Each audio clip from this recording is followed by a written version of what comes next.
శాసనసభ మండలి సభ్యులు అమ్ముడుపోయారని శాసన మండలి ప్రతిపక్ష నేత సి రామచంద్రయ్య ఆరోపించారు.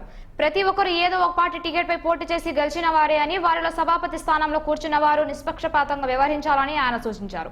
ఈ సభాపతులు మాత్రం అమ్ముడుపోయిన విధానాలు చేస్తున్నారని ఆయన విమర్శించారు. ఓ పార్టీ టికెట్ పై ఎన్నుకున్న ప్రజాప్రతినిధులు వేరే పార్టీ కేటాయించిన సీట్లలో కూర్చుంటే స్వాగతిస్తున్నారని, దీనిపై ఫిర్యాదు చేసినా పట్టించుకునే వారు కరువయ్యారని ఆయన గుర్తు చేశారు. ముఖ్యంగా చట్టసభల్లో ఉండే ప్రిసైడింగ్ ఆఫీసర్స్ ప్రతి ఒక్కడు ఏదో ఒక పార్టీ టికెట్ పైన ఎన్నుకోబడతాడు. కానీ ఆ కౌన్సిల్లో కూర్చున్న తర్వాత వాళ్ళు నిష్పాక్షికంగా వాళ్ళ డ్యూటీస్ నిర్వర్తించాలి. ఈ దినం వేరే పార్టీ టికెట్ పైన ఎన్నుకోబడిన వాళ్ళను వేరే పార్టీకి అలాట్ చేసిన కుర్చీల్లో కూర్చుంటే వెల్కమ్ చేస్తున్నారు. డిఫెక్షన్ బిల్లును నిర్వీర్యం చేశారు. ఆంధ్రప్రదేశ్లో ఉండేటువంటి చట్టసభల్లో ఇద్దరు ప్రిసైడింగ్ ఆఫీసర్స్.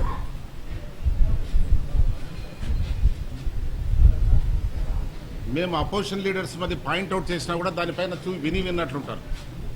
ప్రిసైడింగ్ ఆఫీసర్ ఉన్నా అంటే ఇంత చిన్న చిన్న దాంట్లకు లాపడి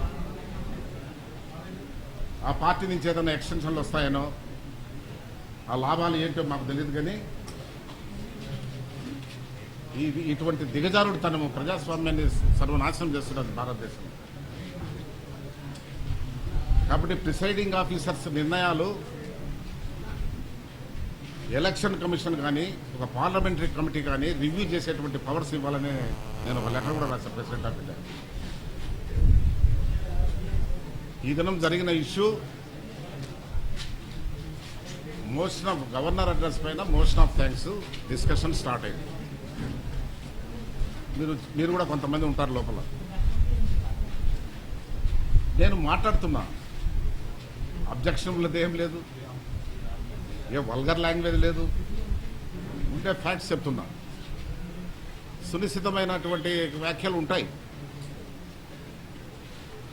ప్రభుత్వం అనేది ఒక కస్టోడియన్, ఒక ట్రస్టీ పీపుల్స్ ఫండ్స్. వాళ్ళు సరిగ్గా ప్రజలకు ఉపయోగపడేటువంటి విధంగా ఆస్తుల నిర్మాణంలో కానీ వాళ్ళ సంక్షేమానికి ఉపయోగపెట్టకుంటే అది గుర్తు చేసే బాధ్యత రాజ్యాంగపరంగా మాకుంది. కాబట్టి దాన్ని అలో చేయకుండా ఉంటే చట్టసభల్లో అటువంటి ప్రిసైడింగ్ ఆఫీసర్ దానికి అనర్హుడు ఆడ కూర్చునేదాన్ని.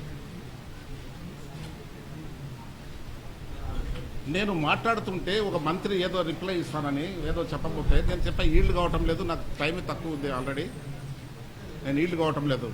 ఆన్సర్ ఇచ్చేటప్పుడు ఎవరు ఆన్సర్ ఇస్తారో వాళ్ళకి ఇన్ఫర్మేషన్ ఇవ్వమనండి అని. Against my wish, against my desire, he has allowed it. Ruling పార్టీకి ఇంత దిగజారుడుతనముపై లొంగేటువంటి అవసరము ఈ ప్రిసైడింగ్ ఆఫీసర్లకు ఎందుకు వస్తుందో నేను చాలా lot of restraint I'm making this statement pain. చట్టసభల్లో కార్యక్రమాలు నిష్పక్షపాతంగా జరగాలి. రూలింగ్ పార్టీకి ఫేవర్గా ఉండి రూలింగ్ పార్టీ వల్ల ఏదైనా లాభం జరుగుతుందని ఇటువంటి నికృష్టమైన రాజకీయాలు చేసేటువంటి వాతావరణము పోవాలి. లేకపోతే ప్రజాస్వామ్యాన్ని మనం కూడా సాగించం. హౌస్లో ఉండే సాంప్రదాయానికి భిన్నంగా వాళ్ళని అట్రాక్ట్ చేసుకునేదానికి, వాళ్ళని ప్లీజ్ చేసుకునేదానికి రూల్స్ భిన్నంగా నువ్వు పోతే what type of presiding officer you are? అందులో I am fully condemning and I am writing a letter to the Speaker of the Parliament, President of India, ఏ విధంగా దీన్ని ఓవర్కమ్ చేయాలా, ప్రజాస్వామ్యాన్ని కాపాడాల్సిన పరిస్థితి ఉంది. ఇట్లా చిన్న చిన్న దానిలకు లాపడిపోయి ఈ విధంగా దిగజారుడుతనము కనిపిస్తుంది ఇక్కడ అని నేను డిసైడ్ చేసుకున్నా. I'm writing a letter to president of India.